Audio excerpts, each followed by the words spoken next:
Bom dia, irmãos. Vamos dar início à nossa escola dominical.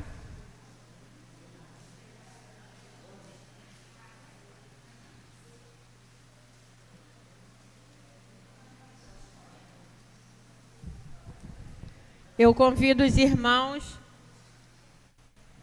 a abrirem suas Bíblias no livro de Tito, capítulo 3, versículos de 4 a 7.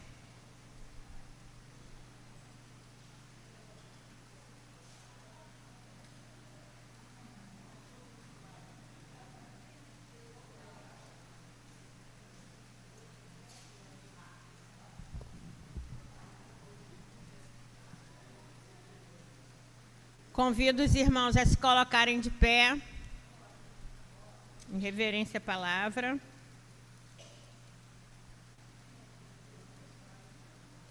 Vou pedir ao irmão Silvio que esteja orando, agradecendo a Deus pela nossa chegada até aqui, pela abertura da escola dominical.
Leiamos.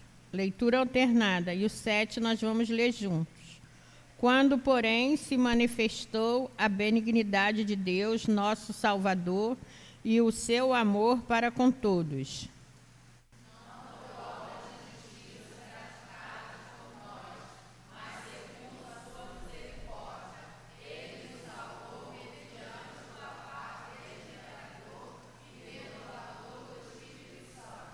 Que ele derramou sobre nós ricamente por meio de Jesus Cristo, nosso Salvador, a fim de que, justificados por graças, nós tornemos seus herdeiros, segundo a esperança da vida eterna. Eu convido os irmãos a abrirem seus hinários no hino de número 33, Maravilha Divina.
Não tem?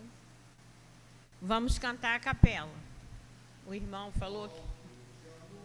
E de imensa bondade, com voz de júbilo vinde aclamai, com coração transbordante de graça, seu grande amor todos vinde louvai. No céu da terra, que maravilhas, vai operando o poder do Senhor, mas seu amor aos homens perdidos, das maravilhas é sempre a maior. Já nossos pais nos contaram a história de Deus falando com muito prazer, que nas tristezas, nos grandes perigos, Ele os salvou por seu grande poder. No céu, na terra, que maravilha, vai operando o poder do Senhor, mas seu amor aos homens perdidos, das maravilhas é sempre a maior. Hoje também nós bem alto cantamos, que as orações Ele nos atendeu. Seu forte braço, que é tão compassivo, em nosso auxílio Ele sempre serviu. No céu, na terra, que maravilhas, vai operando o poder do Senhor, mas seu amor aos homens perdidos, das maravilhas é sempre a maior.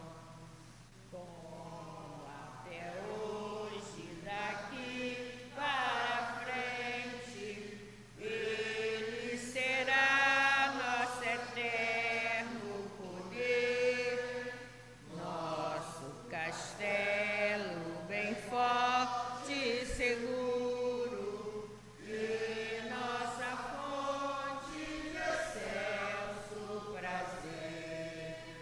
No céu, na terra, que maravilhas, vai operando o poder do Senhor, mas seu amor aos homens perdidos, das maravilhas é sempre a maior.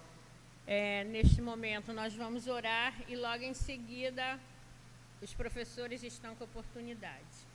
Pai de amor, Deus de misericórdia, infinita bondade, te agradecemos pela noite que passamos guardados e amparados por Ti.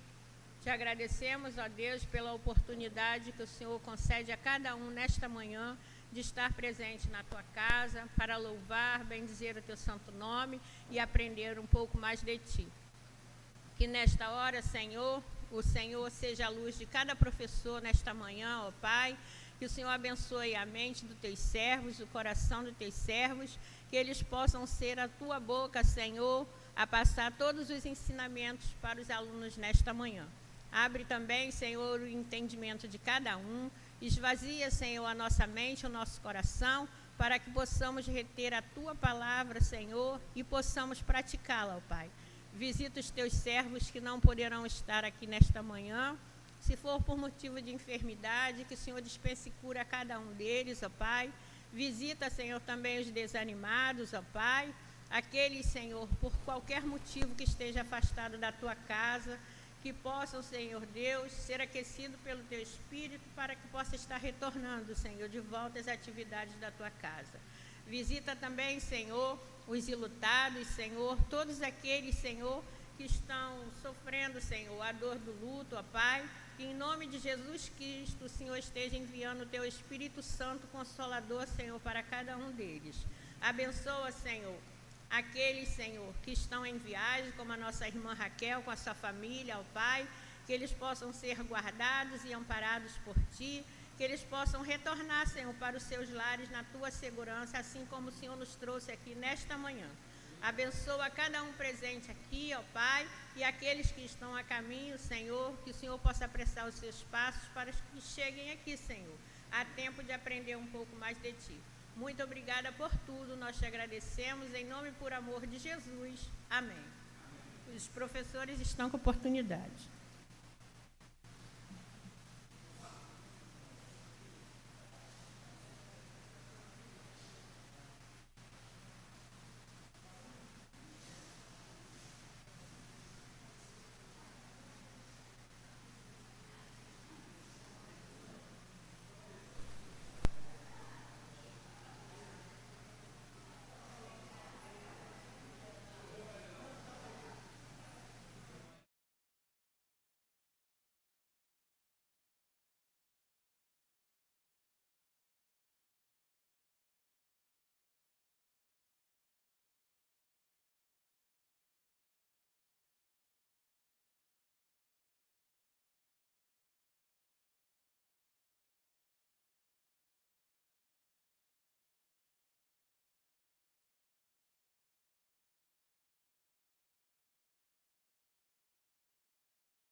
Bom dia, meninas.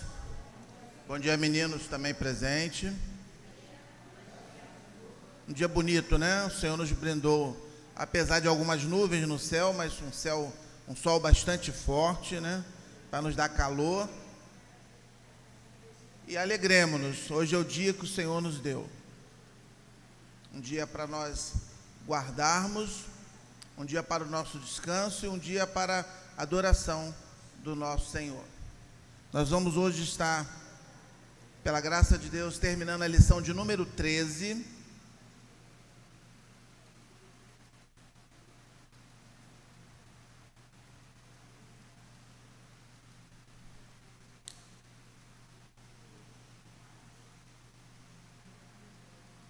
E a lição nos fala sobre amor ao Deus das bênçãos. Nós vimos na lição passada, no domingo passado, essa questão do apego ao materialismo, de um apego às coisas que Deus pode nos proporcionar e que às vezes, sem prestarmos atenção, nós fazemos um apego maior a isso. E ao invés de nós amarmos o Deus das bênçãos, nós amamos as bênçãos de Deus. É certo que Deus tem inúmeras bênçãos para derramar sobre as nossas vidas, mas nós não podemos esquecer e inverter a ordem lógica, que nós precisamos primeiro buscar o reino de Deus e a sua justiça. As bênçãos, elas são acréscimos para a nossa vida, elas não são o principal. Nós não vivemos em função da bênção, nós vivemos em função de Deus. E o texto da lição aborda alguns aspectos, e fala sobre o amor de Jó, sobre a visão que Deus teve e que Deus falou a respeito de Jó, de que Jó era um homem íntegro, reto e que se desviava de praticar o mal. Jó era perfeito? Não. Jó era santo dentro do contexto de perfeição? Não. Jó era exatamente como cada um de nós, criaturas imperfeitas, pecadoras, mas havia no coração de Jó essa determinação de buscar a retidão, de ser íntegro e de se afastar da prática do mal. Eu costumo dizer E às vezes aparecem algumas situações nas nossas vidas exatamente para nos tirar do centro da vontade de Deus, para perturbar a nossa vida, para nos fazer pecar. Eu costumo dizer que eu já tenho bastante pecados, que é para ficar acrescentando outros. Então a nossa luta precisa ser essa, precisa ser constante, em fugir não apenas da aparência do mal, mas fugir do mal. Porque a Bíblia nos exorta, quando ela fala a respeito da questão do mal, a Bíblia diz que nós podemos resistir ao diabo e ele fugirá de vós. Mas com relação ao pecado, a Bíblia diz, foge do mal. A Bíblia em momento nenhum te orienta a manter resistência ao pecado, porque Deus, ele sabe da nossa natureza, sabe de como nós somos. Então a orientação é para que nós fujamos. Então precisa ser exatamente como Jó fazia. Ele fugia, da aparência do mal, ele fugia das coisas erradas, das coisas equivocadas. Aí vimos também a crítica satânica, quando Satanás se apresenta diante do trono de Deus e faz exatamente essa colocação: não, mas espera lá, vamos com calma, Senhor. Ele te ama porque tu provém ele de todas as coisas. Ele tem uma família linda, maravilhosa, muitos filhos, uma esposa que o ama. Ele tem uma casa muito confortável, Naquele tempo, com certeza, não havia carro, mas a carruagem de Jó deveria ser do último tipo, do último modelo, tal a abastança de bens que ele possuía. Ele tinha gado, ele tinha terras, tudo que um homem naquele tempo, naquela época, pudesse imaginar ter em termos de posse, em termos de bem, Jó possuía. E o posicionamento, a colocação que Satanás faz é exatamente essa: olha, ele te ama porque tu dá tudo para ele, porque ele tem tudo. E nós conhecemos a história de Jó, e nós sabemos que Deus, no primeiro momento, permitiu que Satanás fosse lá e tocasse nos bens de Jó, e Jó perdeu todos os seus filhos, Jó perdeu todos os seus bens. E é interessante, e aqui não é uma observação nem uma crítica, porque Deus tem um propósito em todas as coisas, não há nada que Deus faça que seja ao acaso ou que seja equivocado, muito pelo contrário, há sempre retidão da parte de Deus. Eu, você, nós sim, nós erramos, nós nos equivocamos nas nossas decisões. E Deus, quando retirou todos os bens, retirou todos os filhos de Jó, Deus deixou a esposa, não foi isso? Deus deixou a esposa não foi embora, não é verdade? E nós sabemos como é também que ela atuou dentro daquele processo de Jó, Ela foi literalmente uma pedra no sapato de Jó, Ela não facilitou a vida de Jó. Aí Deus mandou 3 amigos, e eram realmente amigos, a gente não pode perder isso do ponto de vista, que eram amigos de Jó, mas que tinham um conceito completamente equivocado de quem era Deus, de como Deus agia e por que é que Deus estava agindo daquela forma na vida de Jó. Então aqueles 3 amigos, no primeiro momento, na aflição de Jó, eles foram mais 3 pedras no sapato de Jó, não é verdade? Então Satanás não ficou satisfeito porque Jó perdeu tudo, mas em todo momento ele não pecou contra Deus, ao contrário, ele louvou, ele adorou a Deus. Então Satanás retorna, no trono de Deus e busca a permissão de Deus. Então eu queria enfatizar para vocês mais uma vez isso, já foi feito domingo passado: não há absolutamente nada que aconteça na minha vida, na sua vida, sem que seja com a permissão de Deus. Até o diabo, para poder se andar na nossa vida, para poder aprontar na sua vida, só acontece se houver a permissão de Deus. Já falei para as irmãs, já falei aqui na igreja, existem 3 níveis de poder: Deus pleno, absoluto, todo-poderoso; abaixo de Deus, Satanás, porque ele também tem poder, ele não é todo-poderoso, mas ele tem poder; e abaixo de Satanás, nós, homens mortais. E o que acontece? Se nós não estivermos revestidos do poder de Deus, se nós não formos lavados e remidos pelo sangue de Jesus, Satanás, ele tem plena e total domínio sobre as nossas vidas. Ele vai aprontar, ele vai se andar. A única coisa que nos retira do raio de ação do poder de Satanás é a presença de Deus nas nossas vidas. Quando nós compreendemos que somos pecadores, quando nós compreendemos que precisamos de um Salvador pessoal, e quando nós compreendemos que Jesus Cristo é esse Salvador pessoal, e somos lavados e remidos pelo sangue do Cordeiro, e recebemos o batismo com fogo.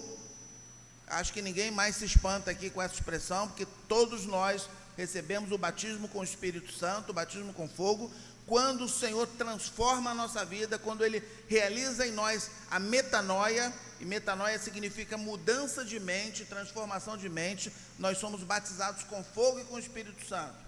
Já falei para as irmãs, se alguém, porventura, num evangelismo, num culto público, numa escola dominical, ou qualquer evento que seja, se essa pessoa for transformada pelo poder de Deus, e não tiver a oportunidade de vir à frente da igreja, de passar pelas águas, de receber o batismo, de fazer a profissão de fé, não tem problema. Chorem pela perda, mas não chorem pela perdição, porque esse alguém está salvo, porque já foi lavado e remido no sangue do Cordeiro. O que nós realizamos publicamente na igreja é uma manifestação visível, audível, de tudo aquilo que no plano espiritual já aconteceu. Então, quando alguém é batizado aqui na frente, ou quando alguém vem à frente e declara a sua fidelidade à igreja, declara a sua fé no Senhor, é porque aquilo já aconteceu interiormente e espiritualmente já está tudo resolvido. Ele já está lá com o seu nome declarado no livro de Deus. É assim que as coisas acontecem, é no plano espiritual. Mas nós só temos revestimento de Satanás, contra Satanás, se nós formos revestidos pelo sangue do Cordeiro, o sangue de Jesus Cristo. Então Satanás foi até diante de Deus, pediu novamente, Deus permitiu que ele fosse lá, que mais uma vez aprontasse com Jó. Jó já havia perdido tudo, só faltavam duas coisas para Jó perder: a saúde e a vida, não era isso? Aí qual foi a ordem? Não foi orientação não, foi ordem de Deus para Satanás. Quem lembra? Sim? Exatamente, né? Pode tocar no corpo, na vida não. Sabe por que isso? Porque Jó pertencia a Deus, porque Jó era de Deus, e a nossa alma, ela é imortal. A nossa alma, ela não é eterna, ela é imortal. Eterno só Deus, só o Senhor é eterno.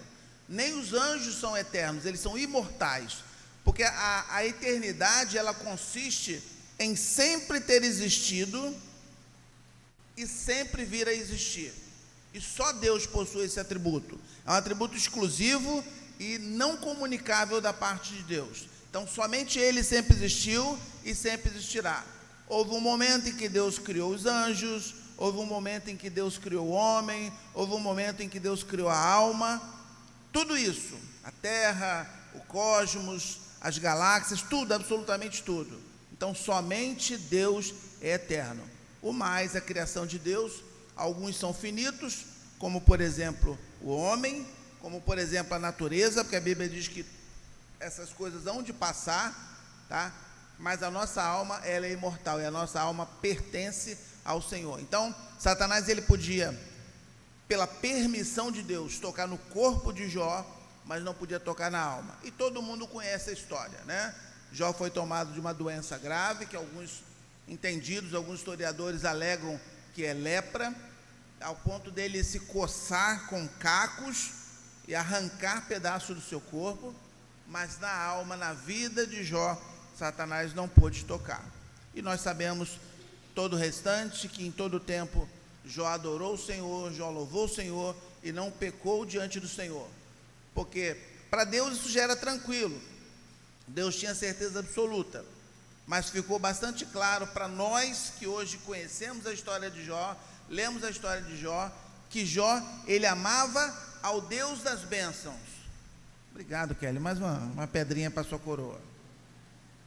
Que Jó amava o Deus das bênçãos e não as bênçãos de Deus, e assim precisa ser na nossa vida. Então nós vamos continuar hoje, dito isto, a partir do ponto 3, da lição 13, a hora da verdade. E nós vamos começar com o início do que nós fizemos aqui, dessa narrativa, que é chamado pelo autor de a hora da verdade. Para que nós comecemos a lição hoje, parecia que a gente tinha começado, mas não tínhamos começado ainda, era só para a gente poder situar no contexto da lição, para a gente continuar. Eu vou pedir a Márcia que esteja orando ao Senhor.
Amém.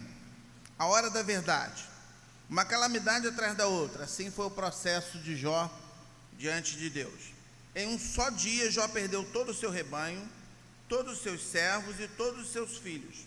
Tudo que possuía foi destruído por Satanás. Diante de tantas tragédias, Jó rasgou suas vestes, raspou sua cabeça e prostrou-se no solo. Perdera todos os seus bens, mas não perdera seu amor pelo Senhor. Em vez de blasfemar na face de Deus, ele adorou a Deus na presença de todos os que o cercavam naquele momento, reconhecendo que não tinha qualquer direito a qualquer das posses que o Senhor lhe confiara. O Senhor o deu, o Senhor o tomou, bendito seja o nome do Senhor. Está lá em Jó 1:21. Quantos de nós tem esse discernimento? Ao ter uma perda, ao sofrer a separação de algo ou de alguém que nos era amado, nós temos esse discernimento de entender que tudo pertence ao Senhor, que Ele dá e que Ele retira no momento que Ele bem entende. Quem tem esse discernimento de entender que Deus não me deve satisfação, que Deus não me tem por conselheiro, Ele não precisa chegar até o Jorge e dizer assim: Jorge, eu vou voltar ao passado um pouquinho. Jorge, eu estou pensando em levar o seu pai, o que você acha? Posso? Deus não tem essa obrigação. Deus, Ele não precisa fazer isso. Ele é Senhor. Se nós começarmos a entender que Deus nos deve satisfações do que Ele vai nos dar, do que Ele nos vai tirar, nós intrinsecamente retiramos de Deus a qualidade de Senhor, a qualidade de absoluto. É claro, né? É óbvio, seria inocência da nossa parte pensar diferente, que nós não queremos perder. Isso pertence à nossa natureza, né? Nós sofremos quando perdemos alguém na juventude, sofremos quando perdemos alguém na idade mais madura, sofremos quando perdemos alguém na velhice, não é verdade? Alguém aqui vai deixar de chorar se perder uma mãe ou um avô, uma avó aos 100 anos?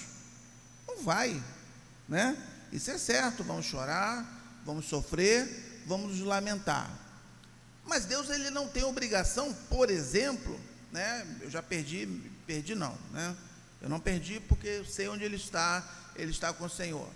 Mas Deus não tem a obrigação de me permitir que eu tenha as minhas mães até que completem os 100 anos de idade.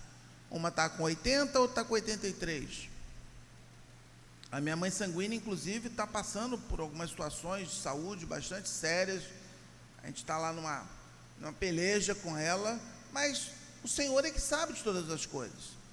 Ele que sabe se agora a hora é agora, se é daqui a 5 anos, ou se é daqui a 20 anos. Isso pertence ao Senhor. E eu preciso ter na minha mente, tá, que a hora que o Senhor determinar, eu vou precisar ter esse mesmo reconhecimento de Jó, de que pertence ao Senhor, e Ele deu, e no momento que Ele determinar, Ele vai poder retirar. Esther, tem um microfone aí para Esther? Fala alto.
Imagina, né? Se eu conheço a Esther, eu imagino que aos 19 anos ela deve ter ficado bastante brava, né?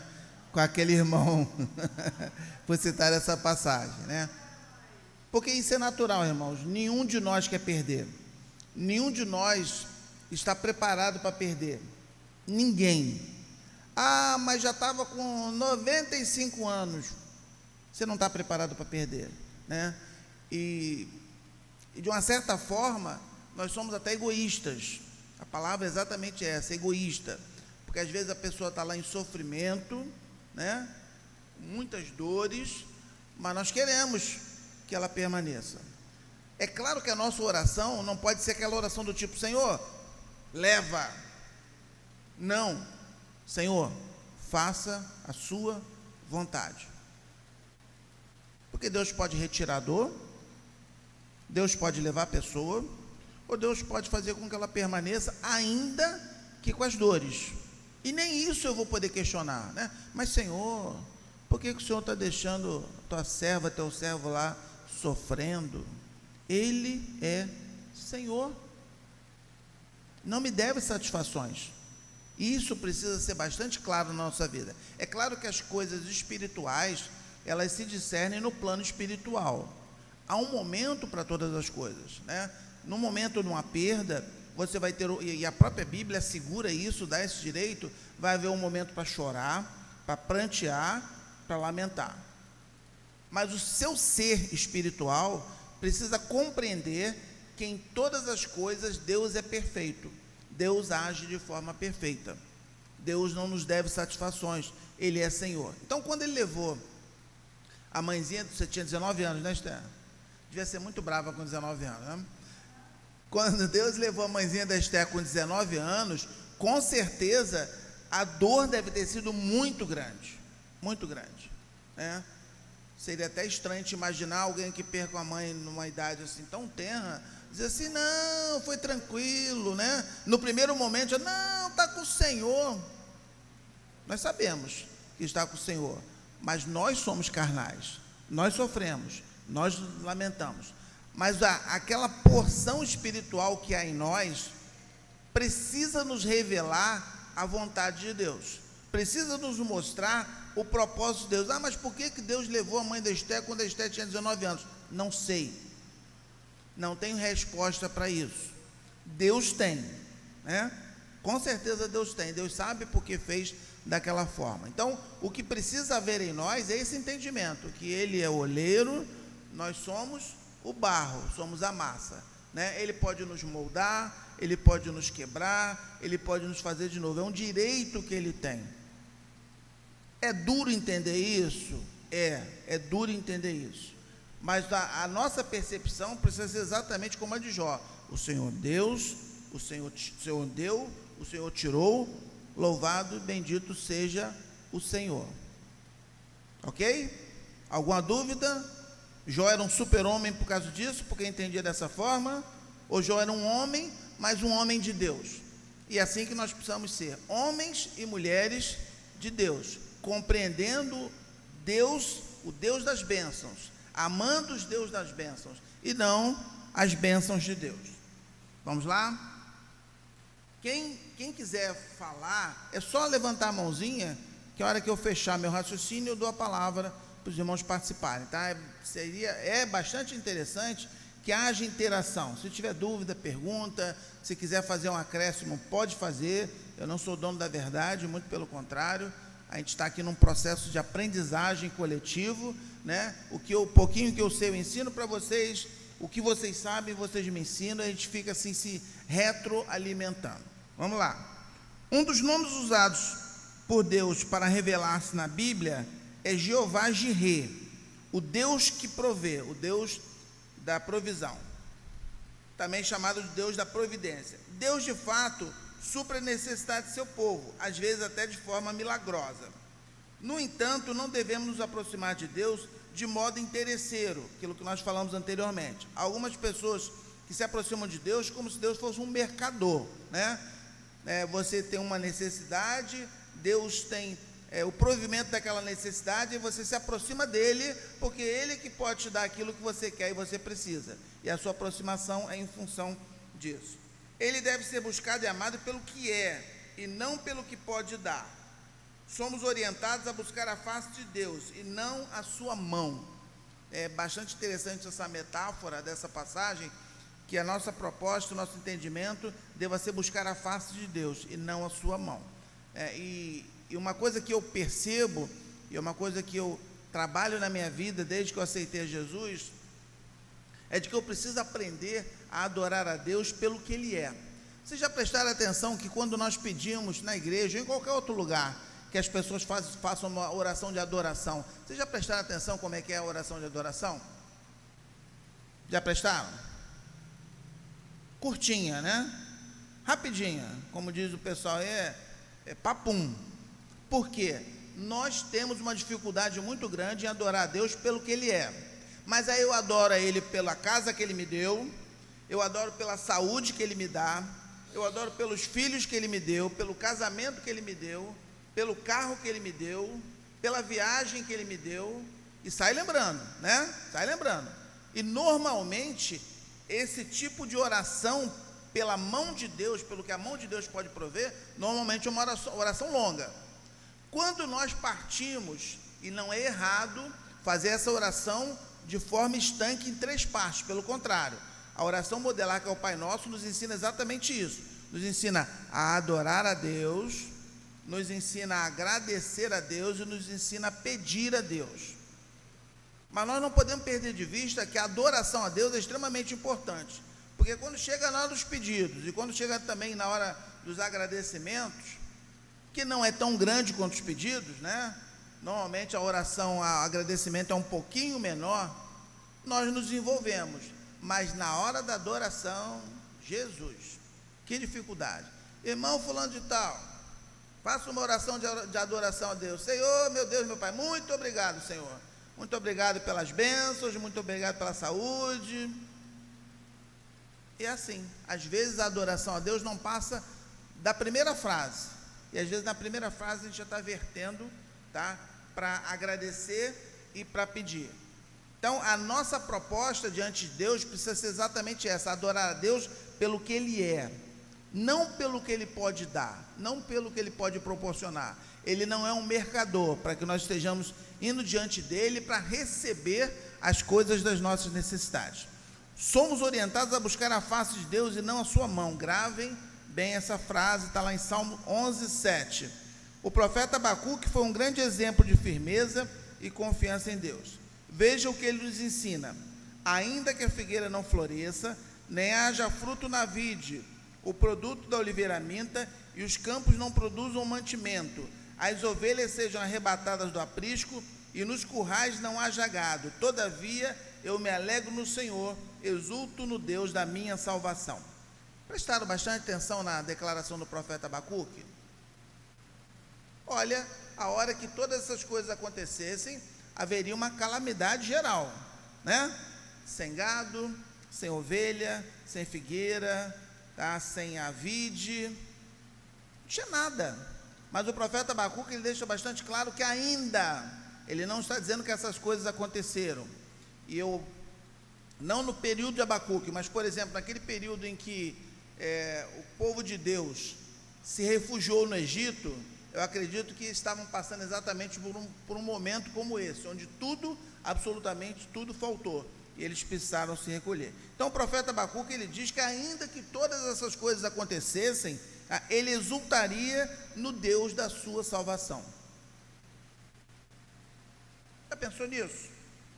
Não tem nada lá na despensa, não tem arroz, não tem feijão, estou doente, desempregado, minha luz foi cortada, estou sem água dentro de casa, não tenho dinheiro para os remédios, mas eu vou exultar no Deus da minha salvação, eu vou adorar o meu Deus.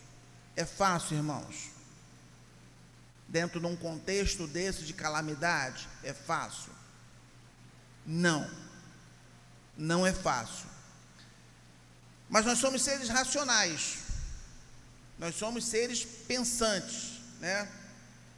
Nós somos seres que temos entendimento, somos seres que fomos transformados pela palavra de Deus.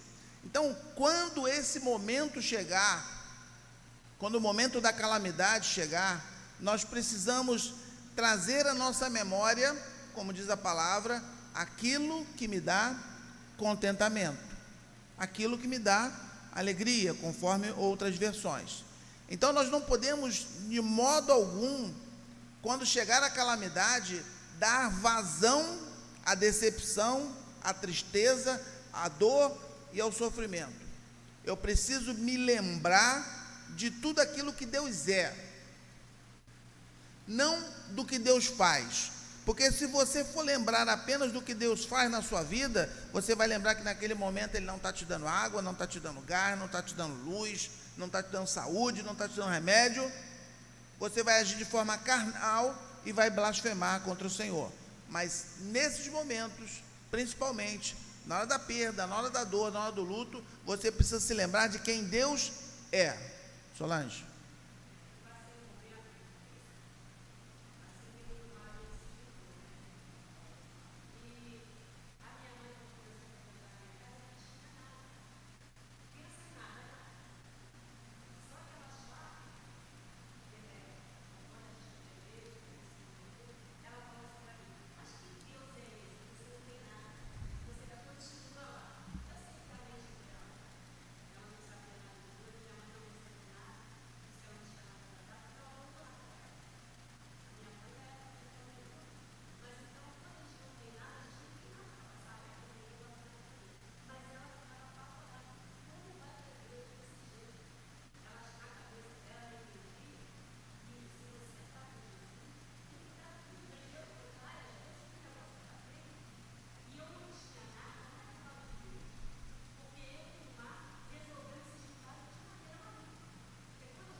Sim.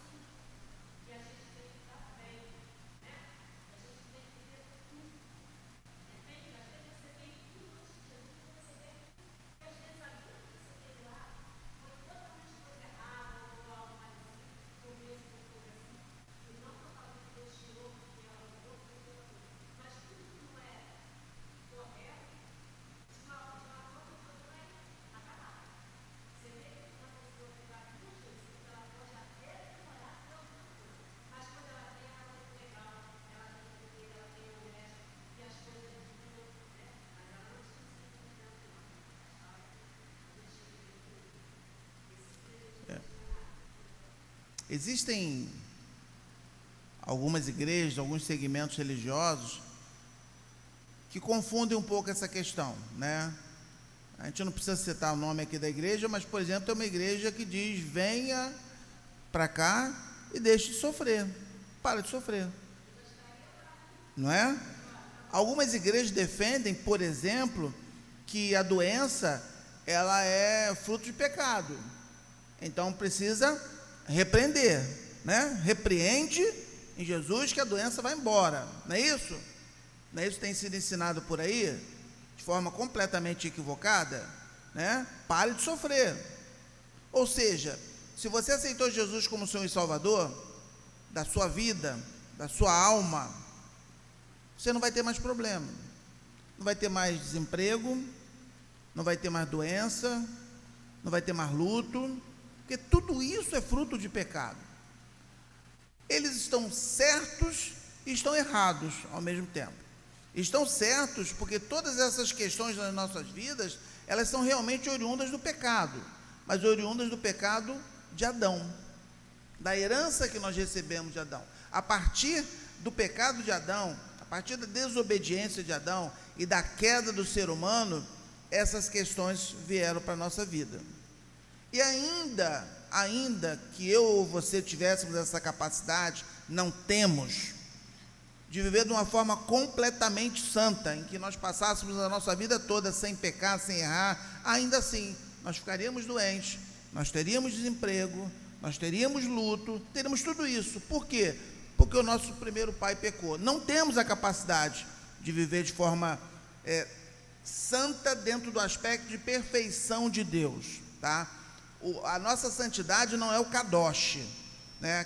O kadosh lá que Isaías teve uma visão, que o anjo lá com uma tenaz colocou uma brasa viva nos seus lábios. Então, aquela expressão que o anjo utiliza, kadosh, kadosh, kadosh, que ele declara santo, santo, santo é o Senhor. Então é a santidade de Deus. Eu não sou kadosh, você não é kadosh. A nossa santidade é no sentido de separação, ou seja, Deus separou um povo para a sua obra, para o seu louvor, para a sua adoração. Então nós somos santos, mas não kadosh, não a perfeição. Então, ainda que eu tivesse essa capacidade, e não tenho, nenhum ser humano tem, nem Jó era perfeito, nós vamos ter essas mesmas dores, né? Problema da coluna, problema lá da perna, problema lá do rim, problema do fígado, do coração. Nenhum de nós vai deixar de passar por essas dores. Nenhum de nós vai deixar, a não ser que o Senhor nos chame antes, né? Mas nenhum de nós vai deixar de perder pai, perder mãe. Essas dores vão vir. Então, alguns segmentos religiosos, eles fazem uma pregação completamente equivocada, que tiram a pessoa da realidade do plano de Deus na nossa vida. Então, o pecado a doença é fruto do pecado? Mas não é do pecado que você cometeu. É do pecado original, do pecado de Adão, da desobediência de Adão. Então, a partir de Adão, nós recebemos no nosso corpo, tá, todas as consequências. Então, a gente precisa ter esse discernimento, a gente precisa ter esse entendimento de como as coisas funcionam. Alguma dúvida? Mais alguma pergunta? Esther, alguma dúvida se seu problema de coluna foi algum pecado que você cometeu, Esther?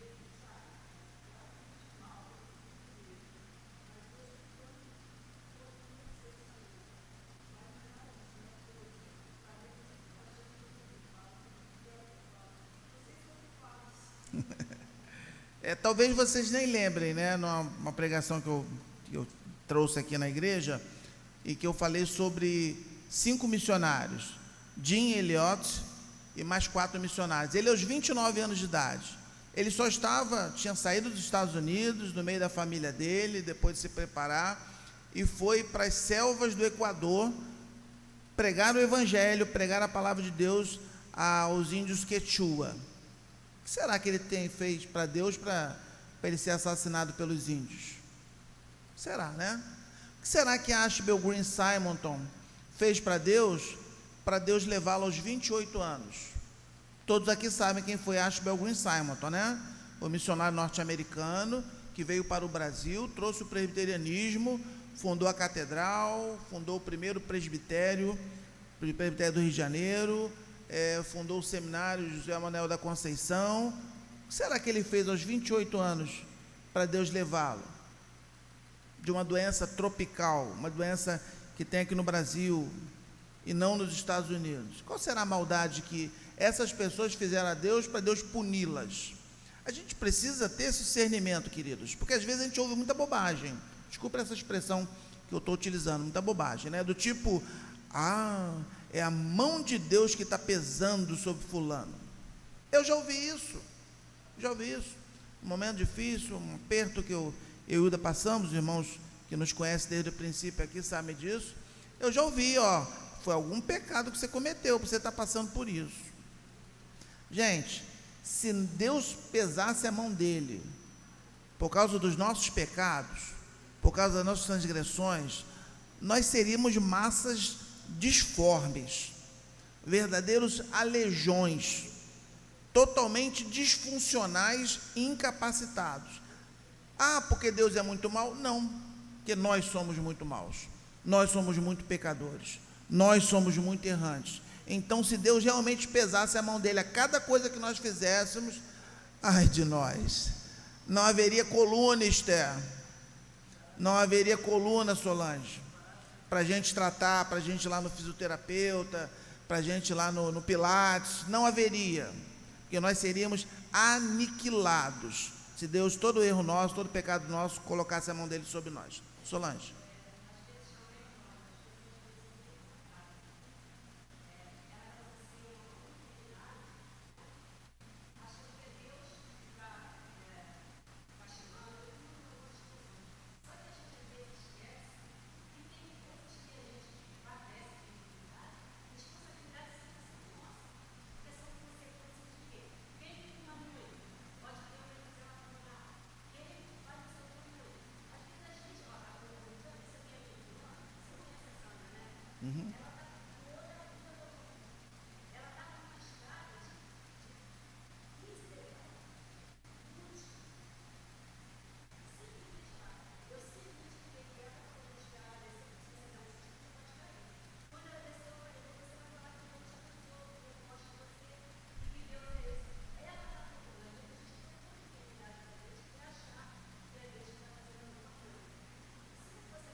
Exato. Precisamos lembrar sempre que toda ação, né, conforme diz a lei da física, né, que toda ação gera uma reação de mesma força e intensidade, porém de sentido contrário.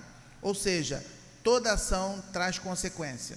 Tudo aquilo que nós fazemos trazem consequência. E às vezes, não estou dizendo que isso é sempre, às vezes nós sofremos consequência das nossas ações, né?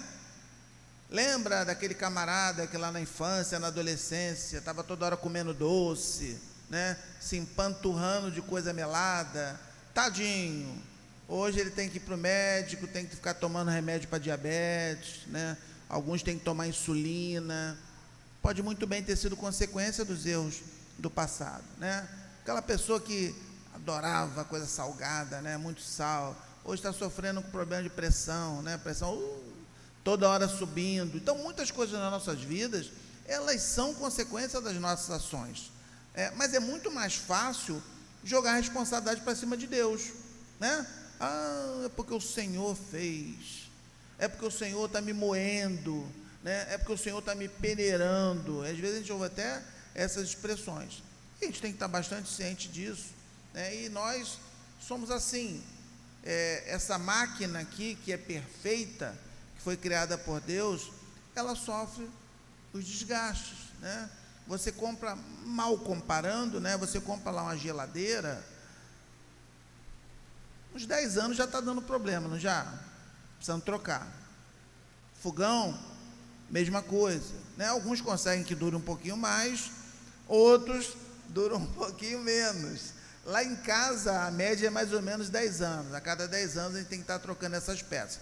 Com o nosso corpo também não é muito diferente. A partir do nosso nascimento, ele já vai se desgastando, né? Da mesma forma que, se você cuidar bem da geladeira, ela dura um pouco mais. Quando nós cuidamos bem do nosso corpo, ele também dura um pouco mais. Eu não sei se ainda está vivo, mas alguns anos atrás, eu ia na praia ali no Leblon, tinha um senhorzinho de mais de 90 anos, que ele entrava na água e ele ficava para cá, para lá, para cá, para lá. Eu cansava de ver a quantidade de voltas que ele dava nadando. Eu, quando entrava na água, com a minha juventude, com meus 20 anos, eu dava umas 5, 6 braçadas, a língua já estava parecendo uma gravata de cansaço. Ele já estava correndo para a areia para descansar. Por que será que ele conseguia e eu não? Talvez a resposta seja o estilo de vida, a forma com que ele viveu e vive, e a forma com que eu vivia. Às vezes eu ia para a praia depois de uma noite de baile.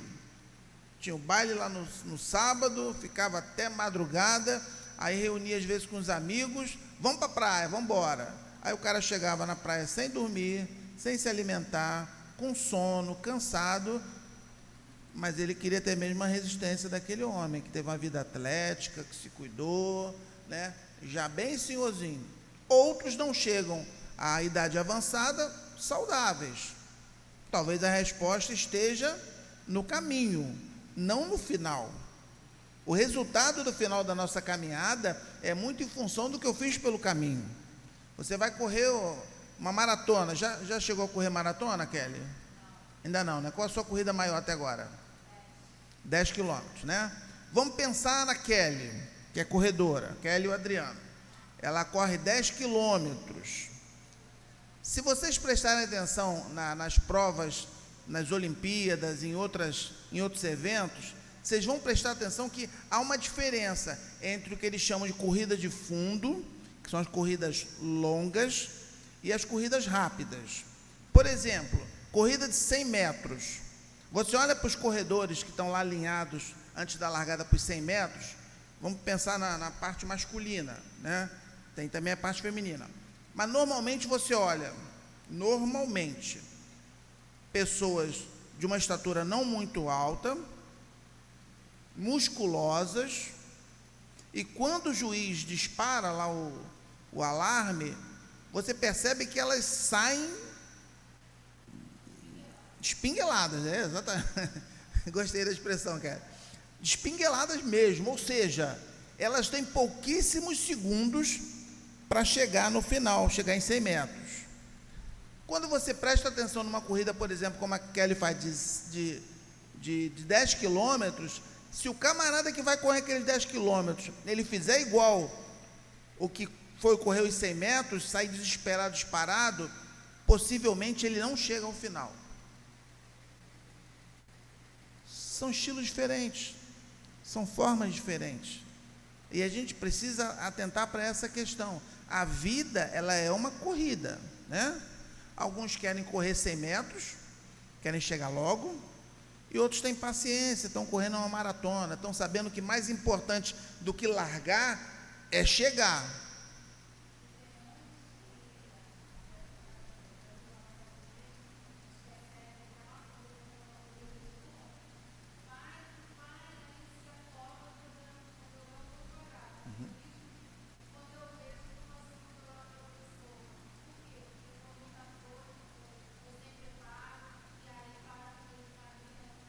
Sim. Sem preparo, sem estratégia, sem planejamento, achando que de qualquer jeito vai chegar. Principalmente a São Silvestre, elas têm mais visibilidade, e a gente percebe que quando existe um bloco separado, que são os que eles chamam de corredores de elite, e existe o povão. Quando eles dão a largada, vocês percebem que tem uns engraçadinhos lá, que eles disparam na frente. Por quê? Eles querem aparecer para as câmeras, né? Eles querem ser focalizados. Aí tem gente lá com fantasia do Homem-Aranha, do Superman e outras questões mais. Eles querem correr aquela corrida de qualquer jeito. E a vida é uma corrida. E nós precisamos saber como é que nós vamos corrê-la. Se vamos ter estratégia, planejamento, preparo, tá? Ou se a gente vai dar a largada na de 10 quilômetros como se fosse de 100. Não vou chegar. Tem uma figura nessas corridas, na Olimpíada tem a Federação Internacional de Atletismo também utiliza, eles chamam de coelho. Não sei se a Kelly já observou isso nas corridas que ela participa. O que é o coelho? Normalmente o coelho é um corredor profissional que é colocado na prova para puxar a prova, para fazer a prova ficar mais rápida. Como é que funciona isso, Jorge? O cara não é especialista de 10 quilômetros, ele é especialista de 2 quilômetros, vamos pensar assim, 2 quilômetros. Então o ritmo dele é mais acelerado, ele corre de forma mais rápida, ele não é tão compassado e tão lento como aquele que corre os 10 quilômetros. Aí o que ele faz? Ele dá a largada e ele corre como se estivesse correndo uma corrida de 2 quilômetros. Ele dispara. Ele vai chegar ao final? Não, não vai. Não vai. Ele dispara na frente de todo mundo e os outros corredores começam a persegui-lo. Chega num determinado ponto que o preparo dele era para 2 quilômetros. O gás falta, né? A língua vira uma gravata e ele para. Aí os outros continuam em frente. A gente tem que estar muito atento a essas questões na nossa vida. Qual é a estratégia que nós utilizamos para a nossa vida? Como é que nós vamos correr? Bom, vamos lá. Mesmo diante de todo esse sofrimento que Jó sofreu diante de Satanás, sofrimento sofrido é ótimo, né? Uma maravilha, né? Meu professor da faculdade chamava isso de cacoepia, ou cacofonia, como muitos conhecem. É quando você usa uma redundância, mas tudo bem. Diante de todo esse sofrimento de Jó, Jó não pecou diante de Deus. Pelo contrário, ele adorou a Deus por tudo aquilo que Deus era, não por tudo aquilo que Deus fez. Tá? Vocês conhecem uma passagem que diz assim, em todas as coisas nós precisamos adorar ao Senhor, não é isso? Mas por quê? Digamos que eu acabe de receber a notícia da partida de uma mãe minha, eu tenho que adorar a Deus por causa disso? Vamos lá, eu quero que vocês me respondam, se coloquem no meu lugar. Acabei de receber a notícia, eu vou adorar a Deus, Senhor, muito obrigado, porque o Senhor levou minha mãe. Eu quero uma resposta de vocês agora, me tirem dessa.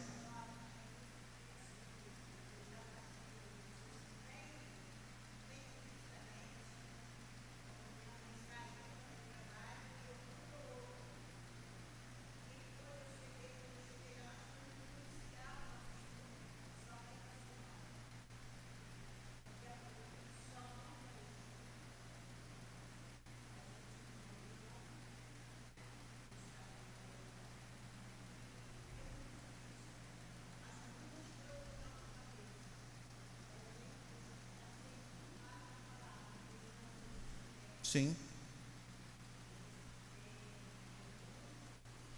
Deus, ele compreende a nossa finitude, ele entende as nossas limitações. E o que o texto bíblico diz? Em tudo dai graças. Por que não está por tudo? Por quê? Em tudo, né? Quando você dá graça ao Senhor num momento desse, você não está falando, Senhor, muito obrigado, Senhor, que você levou minha mãe. Não, você está dizendo, Senhor, eu te adoro, ainda assim, ainda nesse evento, ainda nesse momento, não por ele, mas pelo que o Senhor é. Lembra do que nós falamos, que nós adoramos Deus pelo que ele é, não pelo que ele dá? Então eu não posso deixar de adorar a Deus pelo que ele fez. Eu continuo adorando ao Senhor, não pelo que ele fez. Da mesma forma que eu não adoro o Senhor porque ele me deu pão, eu adoro ao Senhor pelo que ele é na minha vida. Eu não vou deixar de adorá-lo na hora que ele levar alguém que eu amo.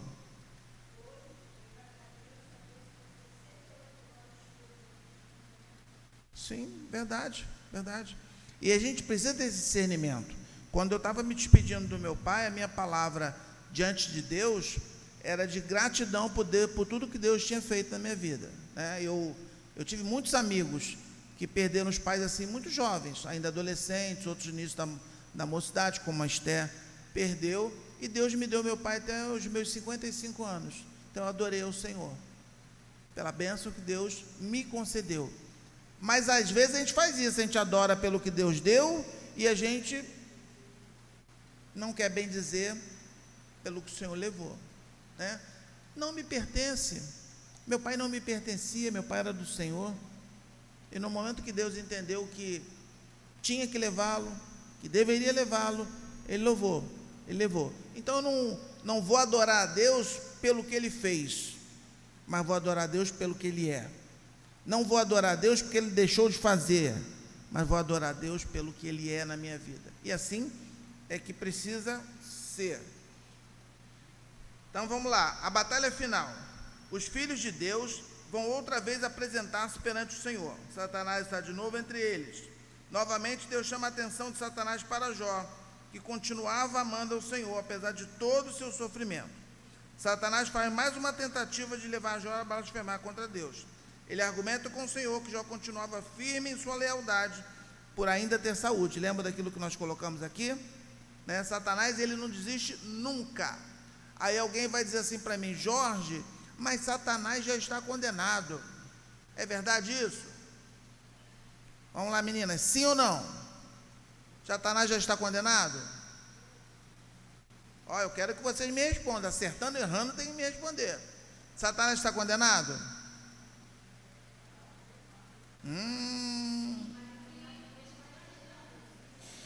O silêncio de algumas me preocupou, tá?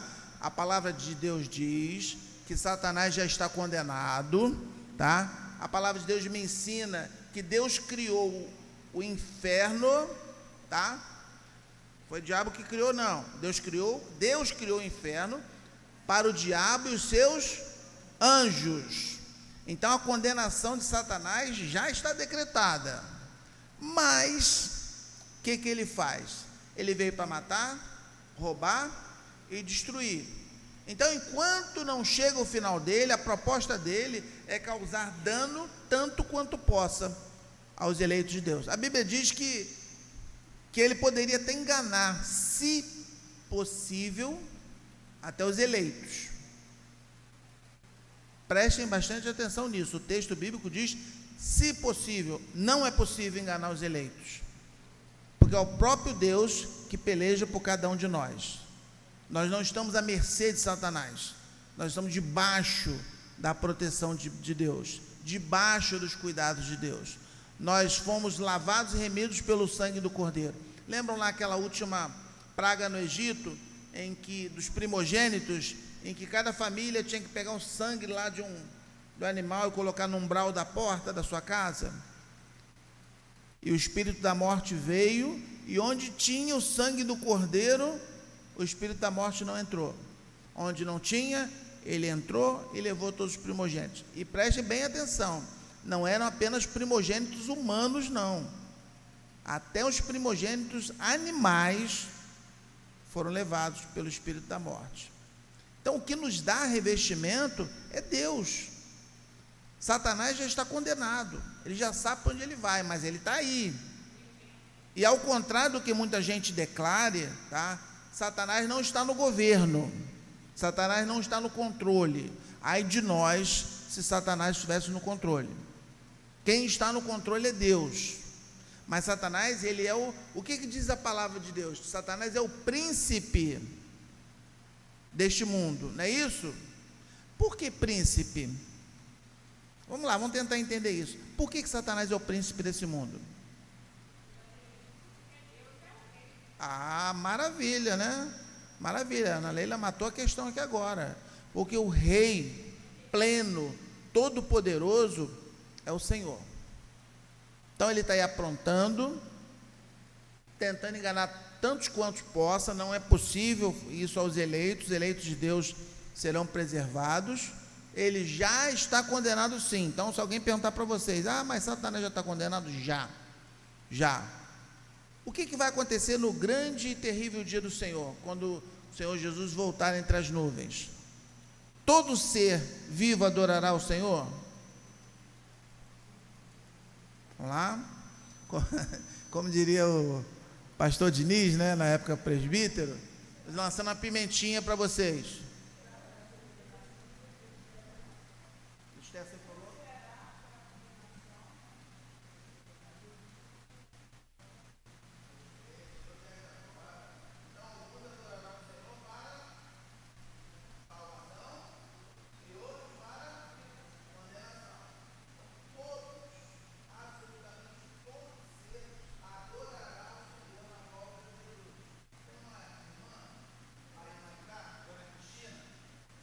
A gente conversando, a gente tinha o costume de, depois do culto, irmos para a casa dos irmãos, né? Lá eles chamam de merenda, aqui a gente chama de lanche, né?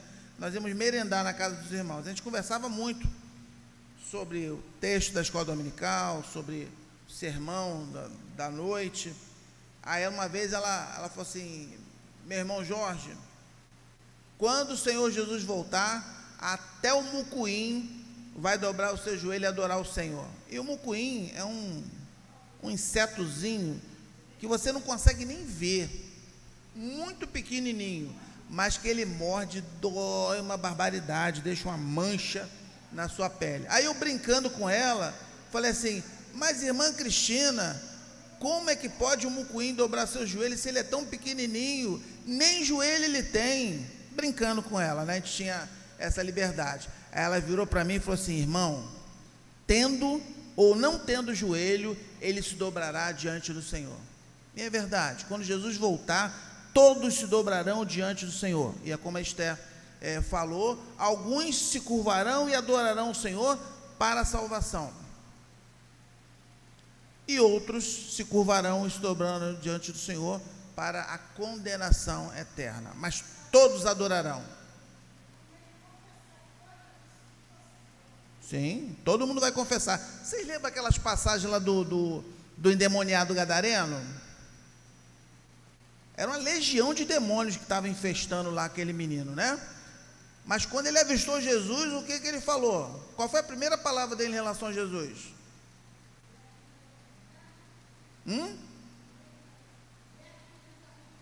Sim, a palavra dele foi de declaração de reconhecimento do senhorio de Jesus. O diabo, ele confessa, ele não tem como resistir e não confessar que o Senhor é Deus, que Jesus era o próprio Filho de Deus. Então ele logo questiona: por que vieste me atormentar? Que tenho eu contigo?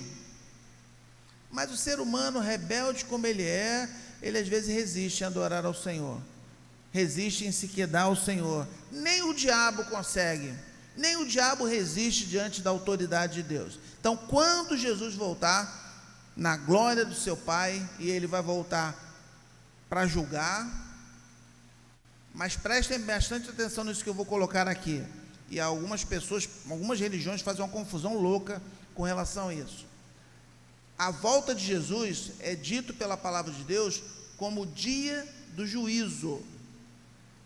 Aí, algumas religiões fazem assim, né? Entendem que Jesus vai julgar. E conforme se faz dentro de um contexto humano, né? Ele vai avaliar as coisas boas que você fez, vai avaliar as coisas más, vai colocar numa balança, e para onde pender, né? É que é a sua sentença. Então, se você fez mais coisas boas, a balança pende para a bondade, você está salvo. Se você fez mais coisas más e tende para a maldade, você está perdido. Mas ainda tem até uma chance, né? Dá para ir lá para o purgatório, né? Para poder pagar a pena. Só que no dia do Senhor, no dia do juízo, é dia de sentença. Existe uma questão jurídica que os tribunais se reúnem, aí colhem as provas, aí tem lá o advogado de defesa, o advogado de acusação, a testemunha de defesa, a testemunha de acusação, as provas documentais. Aí, depois de tudo isso reunido, o juiz marca uma nova audiência para poder dar a sentença, para poder dizer, em função de tudo que ele avaliou, se é culpado ou se é inocente. O dia do Senhor será um dia de sentença. E qual é a questão para a absolvição? O sangue do Cordeiro. O reconhecimento de Jesus como Senhor e Salvador da nossa vida.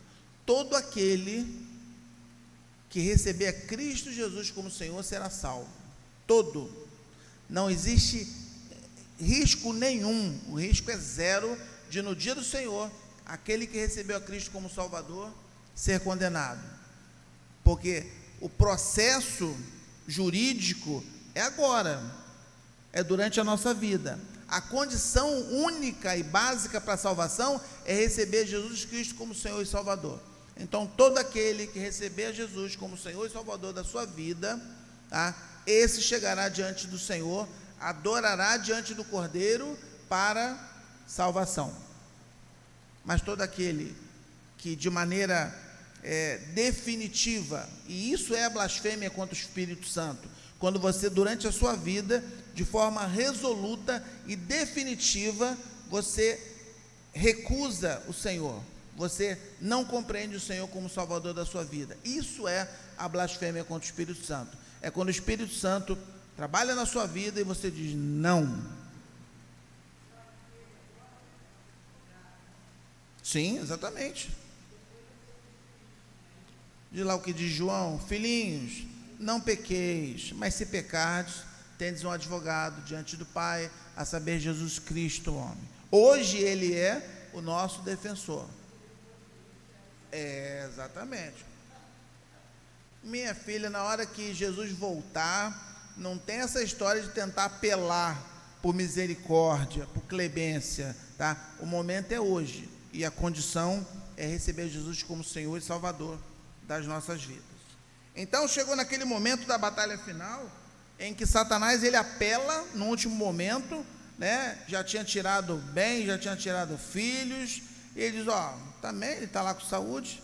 Aí o que Deus fez? Deus entregou Jó nas mãos de Satanás para lhe tirar a saúde, mas não permitiu que lhe tirasse a vida. Satanás o feriu com a doença mais repugnante que se conhecia, a lepra. Além das chagas inflamadas que obrigavam a se coçar com cacos de telha, ele ainda padeceu isolamento social. Sendo leproso, tinha que viver isolado da comunidade. Vocês lembram de como era o tratamento aos leprosos na época de Jesus, né? Eles ficavam completamente distantes, completamente isolados, inclusive da família, tá? Existia uma questão sanitária em que nem a família podia se aproximar deles, porque todos aqueles que tivessem contato com o leproso eram considerados como imundos, tá? E sofriam as sanções. Como se não bastasse todo o seu sofrimento, aí vem lá, naquela primeira parte, Deus levou alguns e deixou outros, né? Então, como se não bastasse todo o seu sofrimento, sua mulher, provavelmente à distância, por causa da lepra, também se levanta contra ele, lhe sugere que blasfeme contra Deus. Já pensou? Você está numa luta danada, né? Você já perdeu tudo, você está doente, né? Aí a tua mulher, aquela pessoa que você imagina que está te apoiando incondicionalmente, ela vira para você e diz: nega o teu Deus e morre. Duro, né? Bastante duro isso. Blasfêmio contra o seu Deus.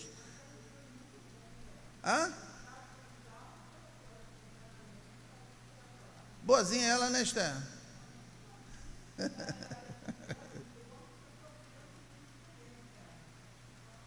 Mas precisava blasfemar? Se for só pelo sofrimento, ela dizia assim: meu filho, morre, descansa. Mas não, a palavra dela foi dura para ele: blasfeme contra o seu Deus, amaldiçoa o teu Deus e morre. Será que era o sofrimento dele que estava incomodando ela? Ou será que era a incompreensão dela de quem é Deus e do que Deus tem direito a fazer? A gente tem sempre que pensar sobre essas questões.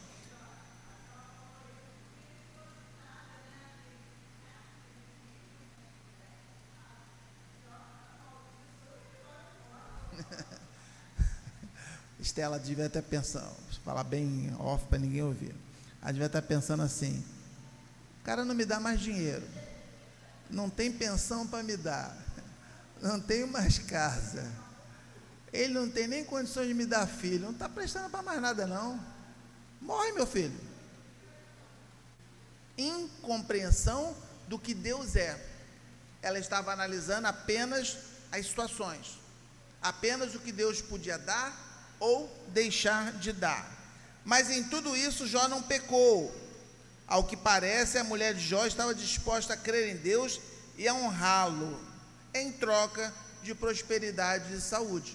Diferentemente de Jó, que mesmo na adversidade, mesmo na dor, mesmo no sofrimento, estava disposto a adorar a Deus, o que nós depreendemos aqui é que a proposta, que o desejo da mulher de Jó de adorar a Deus era em função da prosperidade, era em função daquilo que o Deus poderia dar. Ela estava mais interessada em buscar a mão de Deus do que buscar a face de Deus. Diante de tudo acontecido, ou seja, a mão de Deus havia sido recolhida, Deus tinha retirado tudo, e dentro de um contexto vivencial, Deus não daria mais nada. A proposta dela: meu filho, blasfema contra Deus e morre. acabou, não há mais nada a ser feito. Então, apesar de viver com Jó, apesar de conhecer a Deus, não como Jó, mas a partir de Jó, o entendimento dela era da mão de Deus, não da face de Deus. Jó crê em Deus e o glorificou, mesmo na mais severa adversidade. Ele amava a Deus por amor a Deus. Ele não amava a Deus pelos acréscimos, pelas coisas que serão acrescentadas. Ele amava a Deus pelo reino.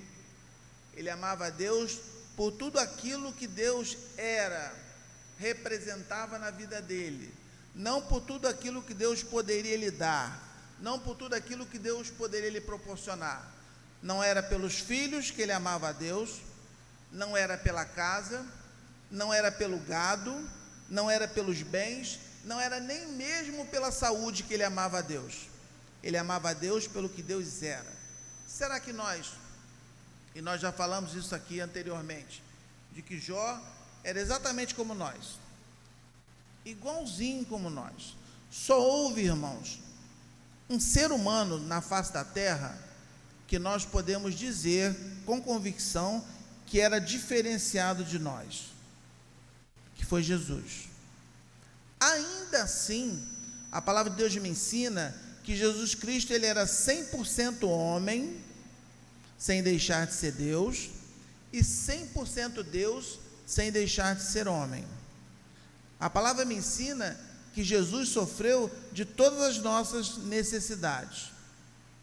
Ele, quando foi lá visitar o amigo dele, Lázaro, e soube que Lázaro tinha morrido, o que Jesus fez?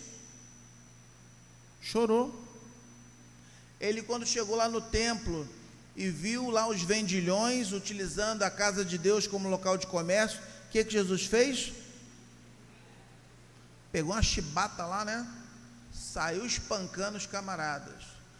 Quando ele estava lá perto do período do seu suplício, e ele vai lá para o Getsemane, e ele leva 3 discípulos do seu círculo mais chegados, porque Jesus tinha os seus seguidores, que iam para todos os lugares com ele. Jesus tinha o colégio apostólico, ou seja, os 12 apóstolos que andavam com ele, mas Jesus tinha um círculo íntimo. Quem era que pertencia a esse círculo íntimo de Jesus? Pedro, Tiago e João, né? Se a gente estivesse na classe de criança, eles iam dizer que tinha o barquinho também, mas o barquinho não estava lá não, tá? Então Jesus tinha esse círculo íntimo. O que aconteceu com Jesus quando ele estava com esse círculo íntimo dele, ou seja, aqueles discípulos em que ele mais confiava, aqueles discípulos que mais ouviam ele? O que aconteceu com ele quando ele se sentiu desamparado, até mesmo por esses 3? A palavra de Deus diz que ele se angustiou, e se angustiou de tal forma, tá, que chegou a suar sangue. Tem uma doença, agora eu não lembro de cabeça, que em momentos de muita tensão, em momentos de muita aflição, de muita agonia, tá, o ser humano, ele coloca sangue pelos poros.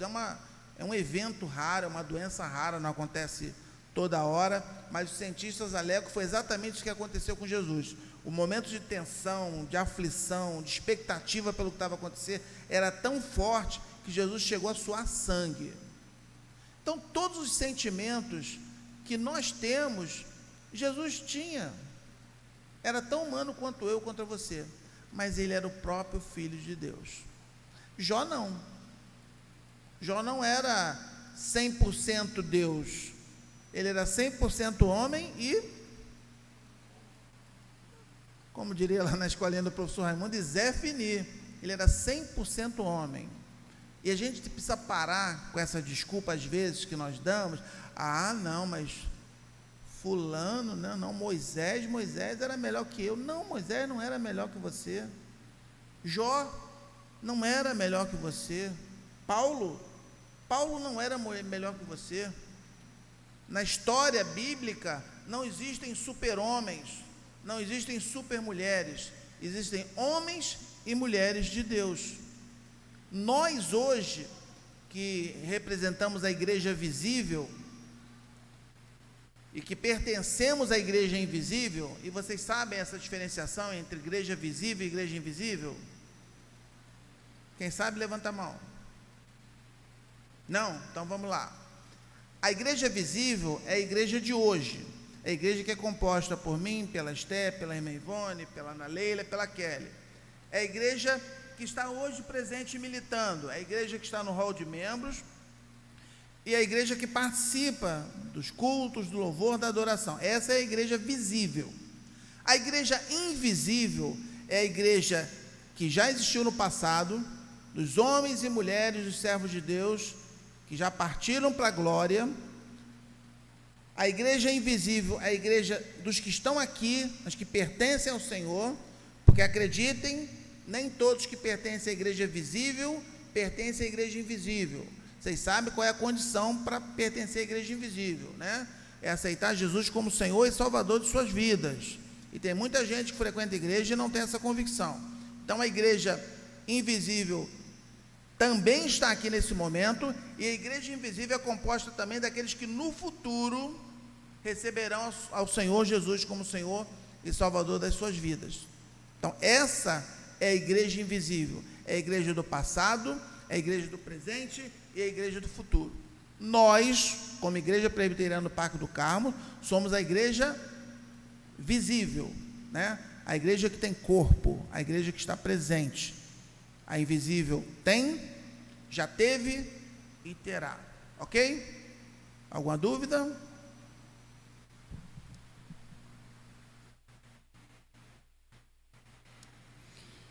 Então é exatamente isso, irmãos. Jó amava a Deus pelo que Deus era. A mulher de Jó amava a Deus, também amava a Deus, mas amava a Deus pelo que Deus poderia dar, pelo que Deus poderia proporcionar. E essa escolha está nas nossas mãos no dia de hoje.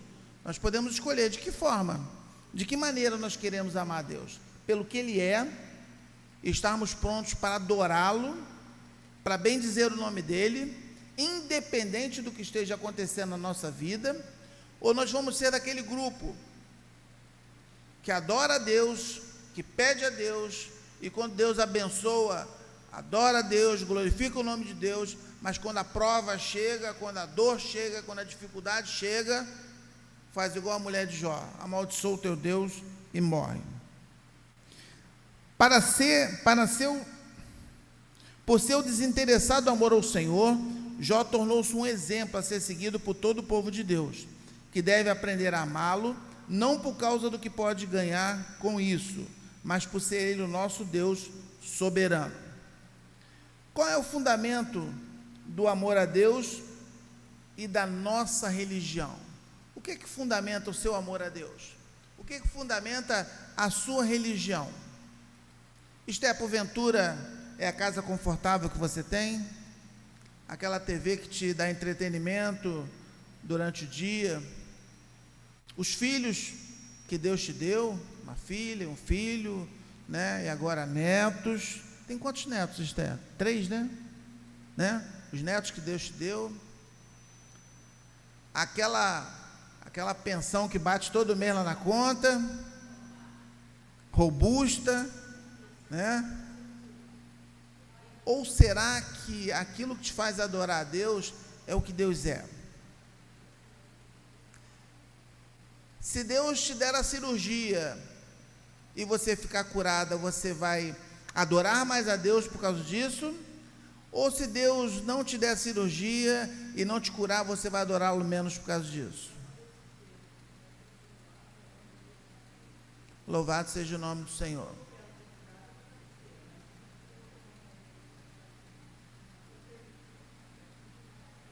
É claro, né? É evidente que a nossa oração a Deus é pela bênção. Ninguém está proibido de pedir bênção a Deus. Ninguém está proibido de pedir que Deus realize na sua vida. Mas o entendimento maior precisa ser exatamente esse que o servo Jó deu.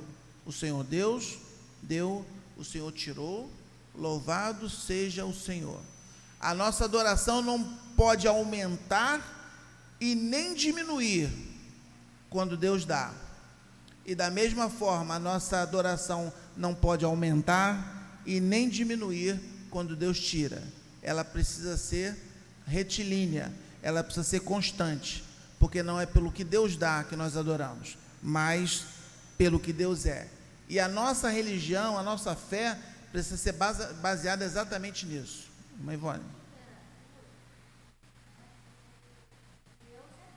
Sim.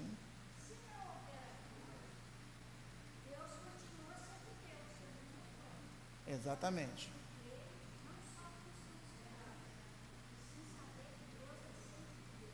Como diz a canção, né? Eu adoro a Deus, não pelo que Ele dá, mas eu adoro a Deus pelo que Ele é. E foi exatamente, embora a canção não tivesse sido composta na época, mas é como se a gente visse Jó cantando isso, né? Se Deus der, Ele é Deus, se Ele não der, Ele é Deus, e nós vamos adorá-lo. E nós vamos em todo tempo buscar a sua presença. E nós vamos em todo tempo, conforme ensinou o apóstolo Paulo em Romanos, sermos racionais. Ah, mas é um racional no sentido apenas de usar a inteligência? Não, é racional no sentido de compreender a palavra, compreender o ensino, compreender aquilo que Deus quer que nós entendamos a respeito dele.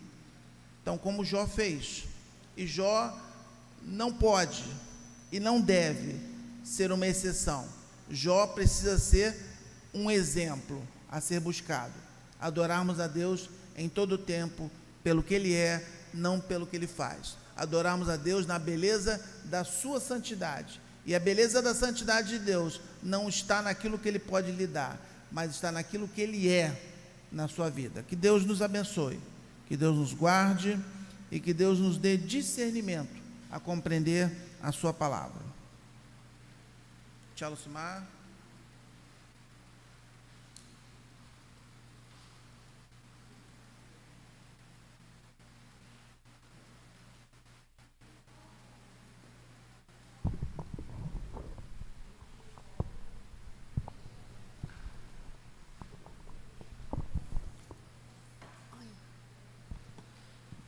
Bom dia, irmãos. Vamos ouvir o nosso relatório. Classe Amigos de Deus.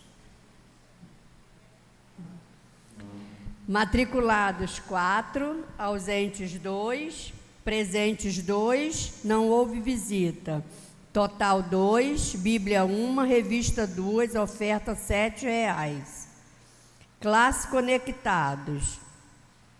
Matriculados 6, ausentes 5, presente 1. Não houve visita, total 1, Bíblias e revista 1, oferta R$ 10,00. Classe Cordeirinhos, matriculado 1, ausente 1. Classe Dorcas, matriculadas 12, ausentes 2, presentes 10, visitantes 3, total 13. Bíblias 13, revista 10, oferta R$ 48,00. Classe Jovens, matriculadas 2, não houve ausência, presentes 2, não houve visita, total 2, Bíblia 1, revista 2, oferta R$ 2,00. Mensageiros de Deus, matriculados 7, ausentes 4, presentes 3, não houve visita, total 3, Bíblias e revistas 3, oferta R$ 7,00. Pequenos adoradores, matriculados 3, ausentes 3. Professores, matriculados 14, ausentes 5, presentes 9, não houve visita, total 9, Bíblias e revista 9, oferta R$ 16,00. Catecúmenos, matriculadas 2, não houve ausências, presentes 2, não houve visita, total 2. Bíblias e revista 2, oferta R$